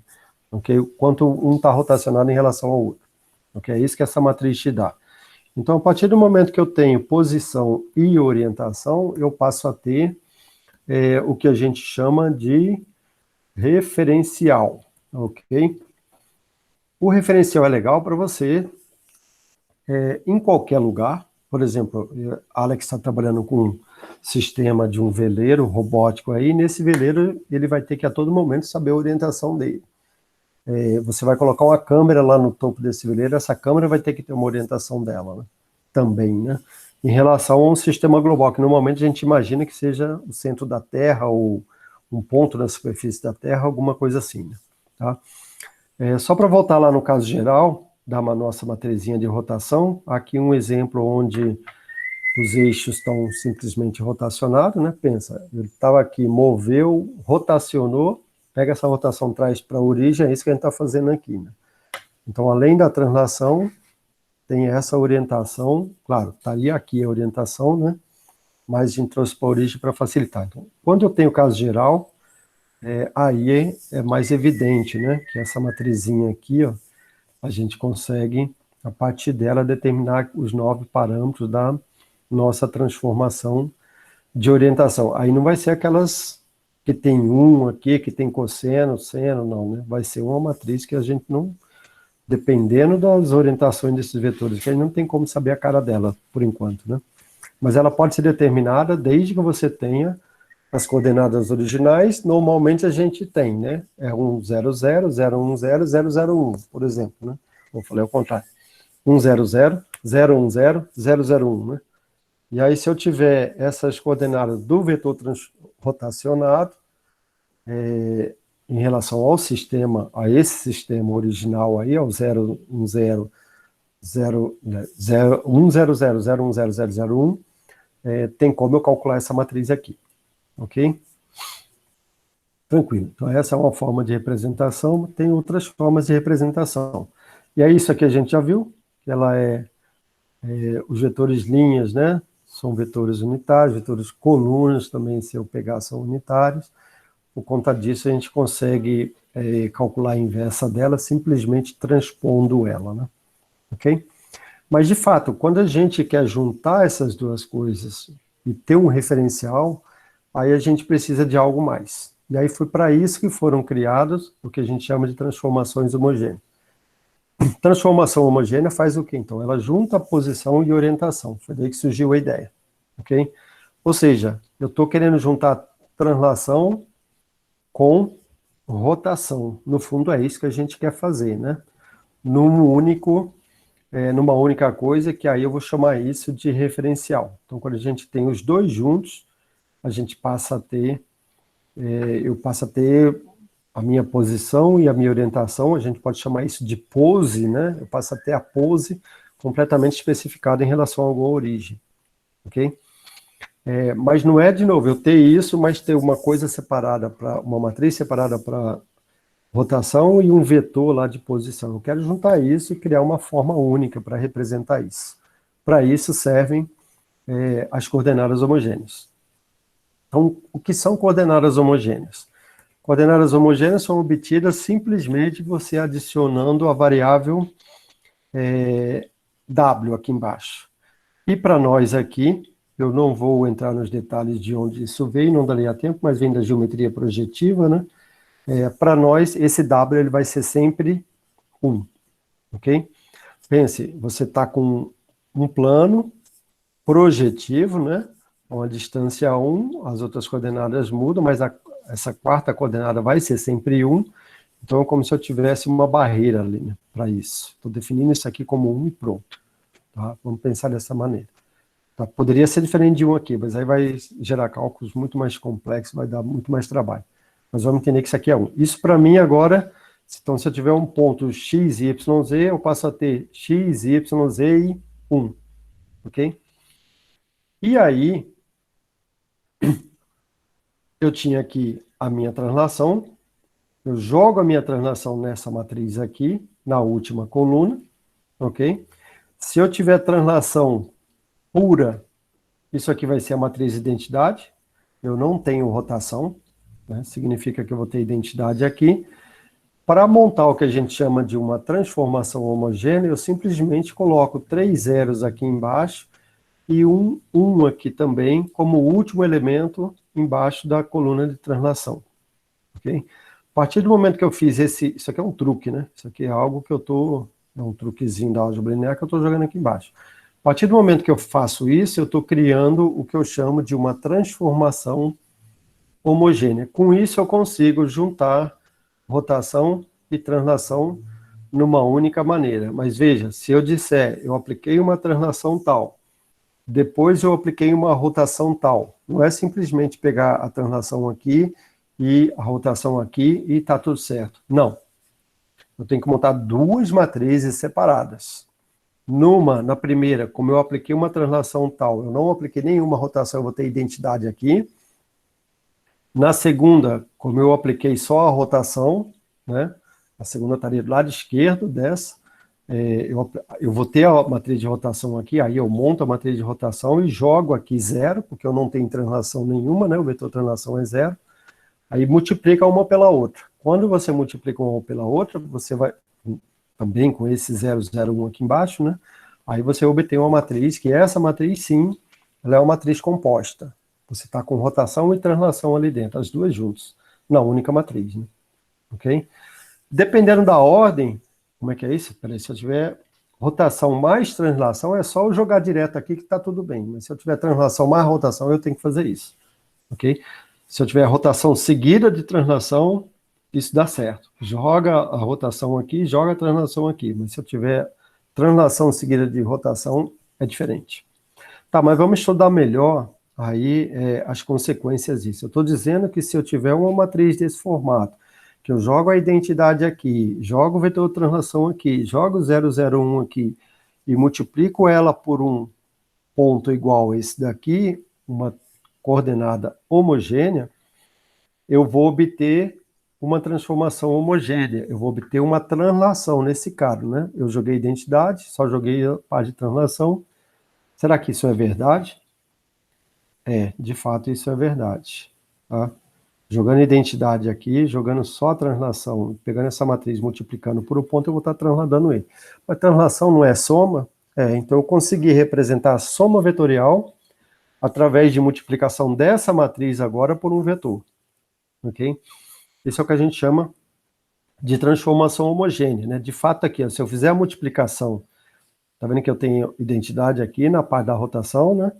Eu tenho os vetores de translação colocado aqui, 0,0,0,1 aqui para montar a minha matriz homogênea, x, y, z, 1 embaixo aqui para montar a minha coordenada homogênea. Se eu pegar essa matriz e multiplicar por esse vetor, eu vou obter o que aqui? Eu vou obter x mais tx, né? Vai ser 0 e 0 aqui para o y e para o z. Eu vou obter y mais ty. Eu vou obter z e mais tz. E na última coluna aqui do meu vetor, eu vou obter a variável, vou obter o valor 1, né? Tá? Vejam, eu teria x mais tx, y mais ty, z mais tz. Isso é exatamente a translação. Claro, esse 1 de baixo aqui eu jogo fora e fico só com a translação, que é o que me interessa. Então, dessa maneira, a gente consegue representar a translação também em forma de vetor.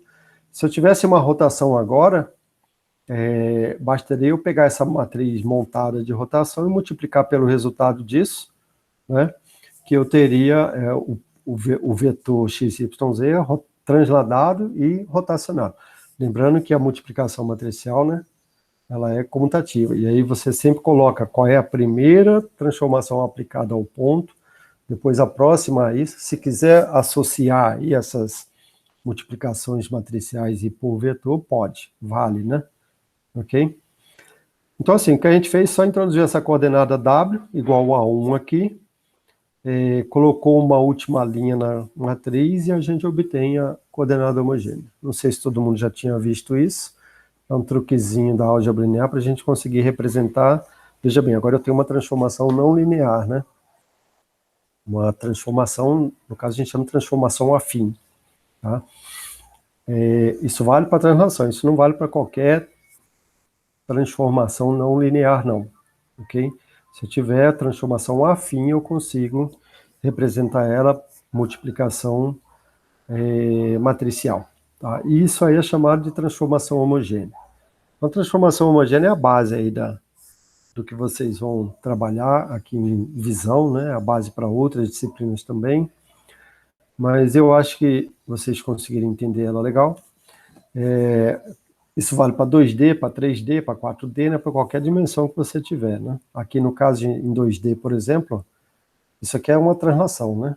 Em 2D. Já acrescentada aí as linhas lá, né? Tá? Isso aqui é uma escala, as linhas a última linha 001 sempre, né? Ok? E aqui uma rotação, partindo para essa forma aqui de utilizar cosseno, seno, etc, etc, né? Okay? Só colocar 0 na última coluna, não tem nada. Translação, rotação pura, translação pura. Aí se eu tiver rotação com translação, dá até para a gente, se eu tiver rotação seguida de translação, seria só pegar isso aqui e jogar aqui, ó. Mas se eu tiver ao contrário, translação seguida de rotação, aí não, isso não vale. Eu tenho que pegar essa matriz e colocar a esquerda dessa, né? Eu falei translação seguida de rotação. Matriz de rotação vezes a matriz de translação, colapsar numa única. Se eu tiver muitos pontos, vale a pena fazer essa multiplicação. Se eu tivesse um ponto só, talvez não vale a pena. Seria pegar essa matriz pelo ponto e a outra pelo resultado disso, seria mais rápido, né? Ok? Legal. O bom é que a gente consegue agora juntar, desde que seja essas três, né?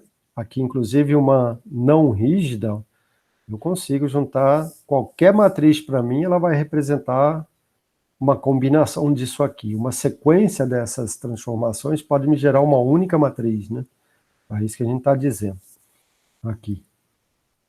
Aqui é translação pura. Aqui está a escala, né? Pura. A rotação a gente já viu lá atrás, só relembrando, né? Matriz dos conselhos diretores fica essa daqui, né? Aqui eu voltei para aquela em torno de x simples, mas isso vale para o caso geral também, né? Lembrar que tem outras maneiras de representar a rotação.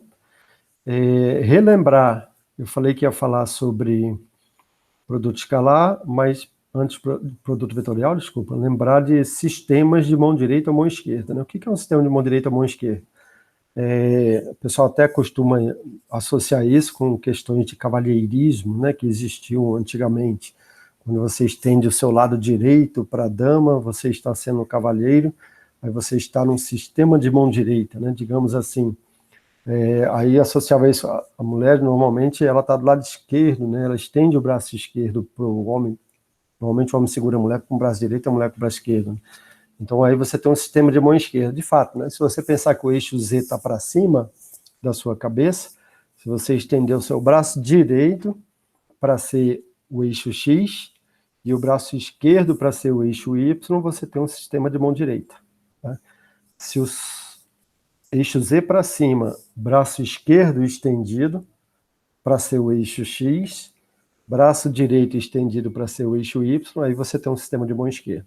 Então veio daí essa definição, mas se você trazer para a mão aqui também vale, né? Na verdade era sistema de braço direito, sistema de braço esquerdo. Aí o pessoal levou para mão direita e mão esquerda, foi mais ou menos daí que surgiu essa história. Só para vocês saberem dessas coisas. Por que eu estou falando isso? Porque uma vez adotado, você pode trabalhar em qualquer um dos dois. Uma vez adotado um deles, siga sempre nele. E avise as pessoas que, eu estou adotando o sistema de mão esquerda. Senão alguém vai usar o teu software aí para uma cirurgia, por exemplo. Ao invés dele cirurgiar numa direção, ele vai cirurgiar, pode matar a pessoa, né? Vai cirurgiar ao contrário, né? Ou inclinado, que é pior ainda, né? Ok? Então, cuidado com isso. Normalmente, a gente usa o sistema de mão direita. E aqui, na disciplina, provavelmente vai ser esse. Deve ser esse que vocês vão adotar. E eu vou estar falando 99% do tempo aqui, sistemas de mão direita. Tá certo? Então, se tem uma mão direita, eu representando aí o meu polegar, seria o Y. Isso. O indicador, o Z. Isso. E o médio, o X, né? Exato. Eixo X, eixo Y, eixo Z, né? A gente sempre imagina, coloca isso para frente, né? O eixo Z. Bom, aí depende, né? Se você estiver num barco, por exemplo, o pessoal adota o eixo Y para cima da Terra, né? O eixo X na direção dos paralelos, né? Da Terra, Equador, Trópico de Câncer, Capricórnio, não sei o que, isso aí seria o eixo Y. E o eixo Z em direção aos meridianos da Terra, né? Aí o Z é 10.000 na linha do Equador. Se você desce um pouquinho, aqui em Natal, por exemplo, ele está um pouquinho abaixo da linha do Equador, que deve ser uns 11, 12 mil. No Rio de Janeiro deve ser uns 16, 14 mil, de 14 a 16 por aí, para o Equador, para o eixo Z, né? Isso em relação ao sistema global da Terra, né? Eles adotam dessa maneira. Isso se a Terra fosse plana, né? Se a Terra fosse plana, claro. Mas aí eles pegam quadradinhos e fazem esse quadradinho ser plano em cada... Quando você sai de um para o outro, aí você recomeça ali, né? Tá? Você quebra em meridianos também, uma faixa de menos 200 quilômetros até mais 200 quilômetros, ela é considerada plana. Né? E aí para cima e para baixo também tem uma certa... Tá? Mas isso dá para usar um sistema assim. Só que lembrando, sempre, mesmo assim, localmente, né, você tem que considerar isso, mão direita ou mão esquerda. Ok? Produto cruzado, ele é simplesmente o vetorial, né, também chamado, que a gente viu lá atrás, mas não passei. Ele pode ser dado por essa expressão aqui, né, tendo dois vetores, vetor x dado por x1, x2, x3, vetor y dado por y1, y2, y3. Produto vetorial entre os dois é esse determinante, né, na verdade, o determinante da matriz. Vou chamar isso. Calculando essa expressão, vocês vão obter aqui a coordenada x, a y e a z do vetor, que é o resultado do produto vetorial entre os dois, x e y. Isso aqui está nos dizendo, se eu tiver x numa determinada direção e tiver y na outra direção, o vetor z, né, ele é o produto cruzado entre esses dois. Se esses dois vetores não tiver 90 graus, aqui está 90 graus, né, mas se eles não tiver 90 graus entre eles, o vetor z vai estar sempre perpendicular a esse e perpendicular a esse. Tá? E tem uma direção, né? Aqui, se eu fizer x vetorial com y, é diferente de y vetorial com x. Y vetorial com x vai dar um vetor para o outro lado, né? Ok? Sempre lembrando disso. Ok? Eu acho que vocês já tinham visto isso, mas só para relembrar, né? Na prática, isso aqui pode ser implementado usando o que a gente chama de matriz dual. A matriz dual é essa matrizinha aqui, ó. Se eu tiver um vetor x, y, z, instancia, né, essa matriz, coordenada z aqui, negativo z, y aqui, x aqui. Se eu pegar isso aqui e multiplicar pelo vetor a, eu vou ter o produto vetorial de v, né, com a. Ok? Então, às vezes é mais fácil fazer isso, né? Calcular vetor, tem uma função que me dá a matriz dual desse vetor, multiplica, você tem o produto vetorial. Tá? Em OpenGL, em visão computacional, em OpenCV, né, também, normalmente é calculado dessa maneira. Tá? Legal, não vou entrar nos detalhes. Lembrando que a gente tem ângulos de Euler aí para rotações 3D, tá certo? E aí eu já passei, né, a maneira da gente chegar, tem como a gente derivar ali no passo a passo, eu passei meio rápido, mas se vocês forem no passo a passo e usando as relações trigonométricas, vocês conseguem sair daquele tipo de representação de matriz usando cossenos diretores para representações em torno dos três eixos, né? Aí no caso a gente está acostumado a chamar isso de roll, pitch e yaw, lá em joguinhos, né? Rotações em torno, isso aqui é a rolagem, né? Pitch é isso, né? E o yaw é em torno do próprio eixo, né? Rolagem, arfagem, aí não sei, tem uns nomes técnicos aí na tradução para português, mas em suma isso são os ângulos de Euler, tá? São as maneiras de representar. Tá aqui uma abstração disso, e essas aqui são as matrizes resultantes. Então aqui está a rotação em torno de x, né? Veja, tem um aqui no x, né? Aqui já rotação em forma de transformação homogênea, né? Então rotação homogênea aqui. Aqui a rotação em torno de y, veja, está 1 aqui no y, né? 0, 0, então é exatamente aquilo que eu falei. Só troca o sinal do seno, passa de positivo para negativo aqui, negativo para positivo e abre a matriz. E aí em torno de z, aquela que vocês já viram lá no ensino médio, antigamente, já tinham visto. Apesar que eu acho que essas aqui alguns de vocês devem ter visto já elas também, né? Tá? Então veja, eu posso, no caso aqui, o que eu estou fazendo? Eu estou quebrando uma rotação que eu representava lá como uma única matriz dos cossenos diretores em 3 rotações. Se eu tiver rotação em torno de x, rotação em torno de y, rotação em torno de z, basta jogar nessas 3 matrizes, né? Se eu multiplicar as 3, eu vou obter aquela outra de lá. Tem como achar cada uma dessas a partir da outra? Tem. Tem como achar outra a partir dessa? Tem. Achar cada uma dessa a partir da outra vai ser tipicamente muito trabalhoso. Normalmente a gente não faz isso. Mas achar a outra a partir dessas daqui, é só multiplicar uma pela outra, né? Que você obtenha. Vai dar algo parecido com isso aqui, ó. Né? Então, isso aqui é o as XA, XB, né? XA escalar XB e assim vai, né? Cada um dos componentes da outra, né? Agora, lembrar que você tem que guardar uma certa ordem aí, né? Essa ordem também tem que ser mantida sempre. Se eu estou usando primeiro rotação em torno de X, depois em torno de Y, depois em torno de Z, isso tem que ser mantido. Que é o que está aqui, né? Nessa sequência. Ok?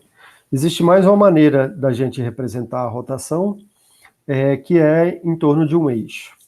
Tá? Eu imagino que você tem um eixo, então, de novo, um eixo para a gente é uma direção, e se é uma direção, ele é normalizado, né? Eu falei isso lá no início, normalmente quando a gente tem uma direção, a gente normaliza. Então, eu tenho esse eixo aqui, x, y, z, e ele tem norma 1, ou seja, cada uma das componentes, se eu fizer, de pegar cada uma das componentes, levar ao quadrado e somar as 3 e achar a raiz disso, vai dar 1, né? Tá?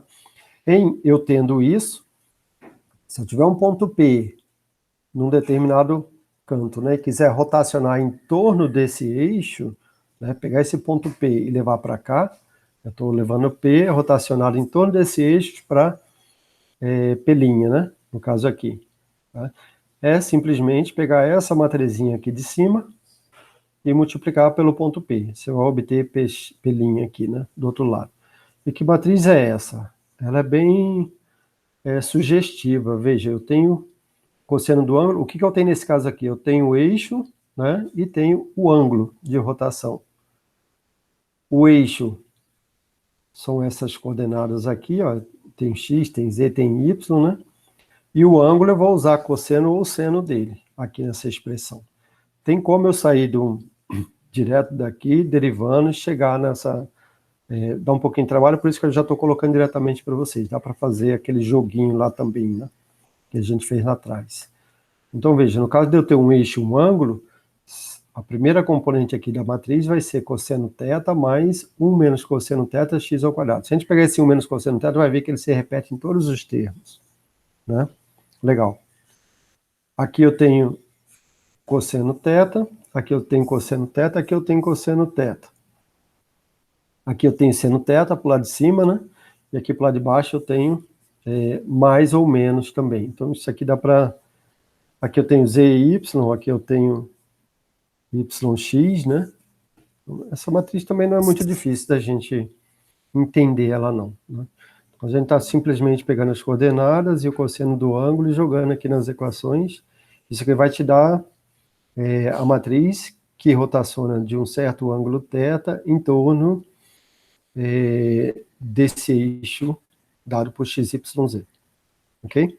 É uma outra maneira de utilizar, né? Veja, agora fica tranquilo aqui, eu vou fazer uma interpolação, por exemplo, desse ângulo θ, quebrar ele em 30 pedacinhos e sair daqui com... fazer o ponto caminhar exatamente em cima desse arco aqui e chegar aqui, né? Se eu estiver utilizando essa forma aqui, dos ângulos de Euler, como é que eu vou interpolar isso? Tenta fazer a mesma coisa aqui, não dá para interpolar, usando essa maneira aqui, né? Tá? Então, se você está pensando em interpolação, você vem para essa maneira aqui, tá? Usa essa representação. Isso é chamado de rotação arbitrária? A gente chama isso de rotação arbitrária em torno de um eixo. Arbitrária porque você vai dar um valor para θ, né? Um ângulo θ em torno daquele eixo. Ok? Existe uma outra maneira ainda de você representar a rotação. Aqui um exemplozinho de rotação mais translação, né? Tá? Nesse caso aqui, como é rotação mais translação, é só jogar na matriz.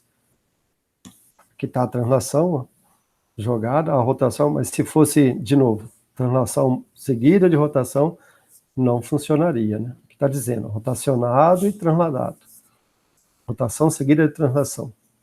Ok? Vamos ver outra maneira. Isso aqui eu já falei, né? Só lembrar da comutatividade. Se for rotação seguida de translação, é só pegar isso aqui e jogar para cá que dá certo. Se for translação seguida de rotação, tem que multiplicar. O certo a gente multiplica de qualquer maneira, né? Sempre. Tá? Lembrar aí das associações, regras de associatividade, né? Isso aqui, ó, aplicado ao ponto P. Eu posso deixar o ponto P para o final. Se eu tiver muitos pontos, isso vale a pena, né? E aí, primeiro AB, depois isso multiplicado por C, depois multiplicado por D, ou se eu quiser CD primeiro, pode também, né? B pelo resultado. Aí essas regras vocês já se lembram lá de multiplicação de matrizes, né? Lembrar isso aqui, né? Apesar de vocês aprenderem mais fácil dessa maneira eu quero dizer vetor, linha, né? Pelo vetor, dá o resultado lá. Existe, na verdade, a implementação disso é esse escalar com esse, mais esse escalar esse, e esse escalar esse, para facilitar a implementação disso. Ou seja, é algo parecido com isso, né? Esse aqui que escala esse escala esse escala esse, né? E lembrar também, já falei de corpo rígido, lembrar da inversão de matrizes homogêneas, que ela também é possível. Não é tão simples como a gente tinha lá na só rotação, por exemplo, que lá a gente só transpunha e está tudo certo, né? Aqui o que vai acontecer? Eu vou transpor os vetores linhas da parte de rotação, veja, isso aqui é só ela transposto, né? Vetor linha vira vetor coluna, que está aqui embaixo, ó. Vetor linha transposto, aliás, ao contrário, desculpa, vetor coluna vira vetor linha, né? Na outra, tá? Mas a parte da translação tem uma jogadinha. Você tem que pegar menos o vetor de translação e fazer ele escalar com cada um desses três aqui para obter os vetores de translação da matriz transposta. Entendeu? Mas é uma regrinha tranquila, dá para implementar isso também facilmente, sem precisar jogar no MATLAB para inverter para você. Se você aplicou um ângulo para lá, trazer de volta é tranquilo, só com essa regrinha aqui, né? Ok?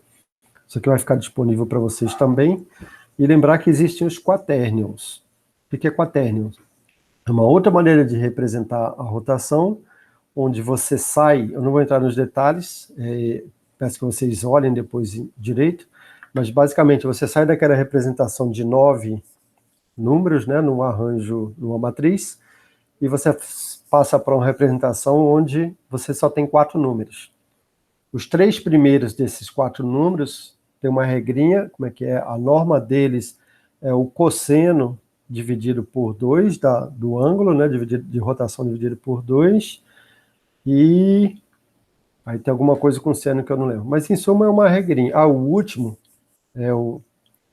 também tem isso. Então, se você pegar esses 4 números e com uma regra especial de multiplicação, com outros 4, com outro quaternio, por exemplo, você consegue combinar 2 rotações. Só com multiplicação fica muito mais simples usar quaternio. Claro, tem uma regrinha para essa multiplicação entre quaternios, né? Mas, em suma, é uma maneira. Tá aqui, ó. 3 dá o seno do ângulo dividido por 2, e 1 te dá o cosseno do ângulo dividido por 2, o último de baixo, né? Tá? Então isso aqui foi definido aí na literatura para facilitar alguns cálculos, e está muito na moda utilizar quaternions hoje em dia, então talvez seja mais legal vocês, quem for trabalhar com isso, né, usar essa maneira aqui de trabalhar. Tá? Tem vários trabalhos aí já facilitando isso. Eu não vou entrar nos detalhes, depois vocês dão uma olhada melhor, qual é a regra da multiplicação, né? Mas, assim, a regra de quem é quem já está aqui, né, nesses slides, ok? Isso é legal você conseguir representar uma rotação 3D só com 4 números, né, sem precisar manter lá uma matriz 3x3 para a rotação. Seria legal isso. Né? A gente para por aqui hoje. Desculpa tornar um pouquinho mais longa, mas isso aqui eram 2 aulas e a gente fez em uma aula só, e eu acho que fica legal para quem vier depois de vocês aí.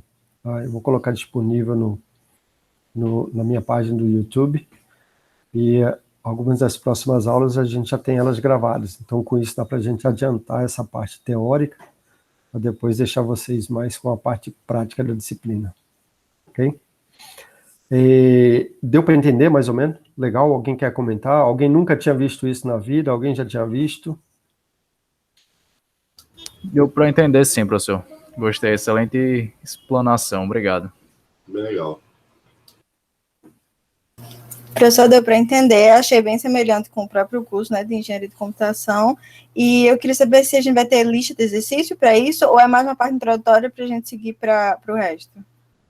Isso é uma parte introdutória aqui para vocês, ok? No curso de engenharia de computação, a gente tem umas listas que a gente passa para alunos que fazem as disciplinas, né, mas aqui não tem, não. Okay? Tá. Aqui vai ser avaliação, vai ser implementações, que eu vou passar para vocês. À medida que eu for liberando, vocês vão ver Tá bom, as obrigada. implementações. Legal. Então, beleza, galera. A gente fica por aqui hoje e a gente volta na terça-feira. Talvez eu já coloque aula assíncrona para vocês. Vou olhar o material ainda para definir isso, tá certo? Facilitar a vida de vocês, né? Eu sei que todo mundo está com o horário aí complicado e assistir assincronamente é melhor. Legal. Valeu. Valeu, professor, até mais. Tchau, tchau. Até mais.